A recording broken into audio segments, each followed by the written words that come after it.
Wow, looks like I've been called out. Looks like I don't know what I'm talking about. Rest day today, no training, but this idiot on YouTube seems to think that I don't know what I'm talking about. Now, I normally wouldn't respond, but he's questioning my integrity in running. I've been in the game a long time. I've run a sub 3 hour marathon from heart rate training. I've run from Spain to France, done the Comrades Marathon, won 10 of Van last year, set the course record. I won the Vogam and set the course record. I run 6 ultras in 6 months. And yet he's telling me I don't know what I'm doing here. And I've been a PTI in the army, so I know all about anatomy and physiology and training. I've written an ebook on heart rate training, and I normally wouldn't respond. But in this video, I'm doing this video for you, just to give you the basics of heart rate training. Now, the premises of this video is he got his knickers in a twist because I said the heart rate 220 minus your age. That's a generic method used for traditional heart rate training. It's been used for decades. I've got a Tim Noakes book from the 80s, and that's highlighted there. It's still taught in schools, 220 minus your age. I know it's not the most accurate because 1, people will have different fitness levels. 2, people will have different genetics. So me as a 39-year-old could have a higher than a sedentary 39-year-old. So it doesn't always work. I just use that 220 as a broad scope. Anybody that hasn't got a smartwatch, it's a guide that you can use. Now in this video, I'm going to give you a few examples of heart rate zones, a few training methods, and hopefully when you're watching this, you'll understand them. There are 5 zones in the traditional heart rate training zone. 1, very light, 50% of your maximum heart rate. Zone 2, 60 to 70% of your maximum heart rate. That is called the aerobic zone. This is in the traditional standard 5 zones. Yes, there are others which we'll cover, like Canova and Pete Fitzinger and Jack Daniels, but the traditional 5 zones, zone 2 is 60 to 70%. That's where you're getting confused because you are using something that is not the traditional zones. Let's take LT1 and LT2 because this seems to be popping up all the time.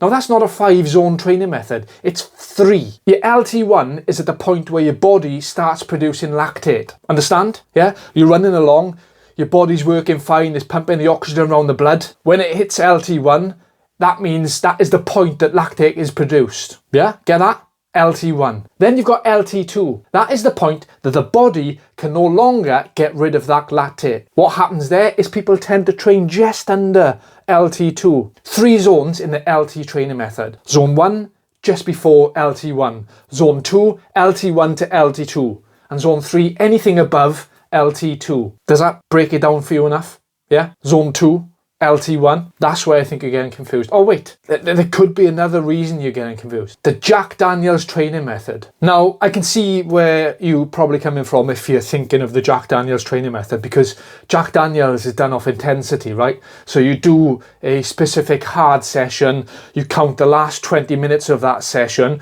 as your maximum heart rate, and then you're given a score, yeah? On that score, it's called V dot. And your training intensities are set from the V dot. That is where zone 2 is higher than the 60-70% because it's done at an intensity level, not the standard 5 traditional zones. So let me just clarify that for you. Once you've done your hard test, you get given a score. From that score, zone 1, 75% of your threshold heart rate.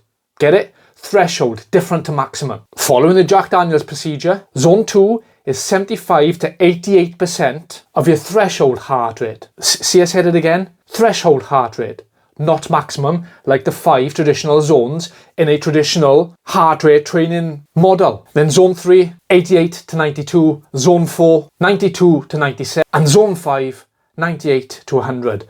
Again, Jack Daniels has 5 zones, but because it's done at a threshold heart rate, not maximum, zone 2 is a little bit higher. So if you're training at zone 2 with a Jack Daniels V dot training principle, it's going to be different from the standard. Yeah? Get that? Like it's going to be different from LT1. Are we understanding that now? Now, I'm going to talk about math because I run a sub 3 hour marathon off math. Okay? Now, math relies on a few things really. You have to have high volume. You have to be strict. And ordinarily, you have to cut the carbs. Yeah, so MAF relies on a very ketosis-based diet to get the maximum effects.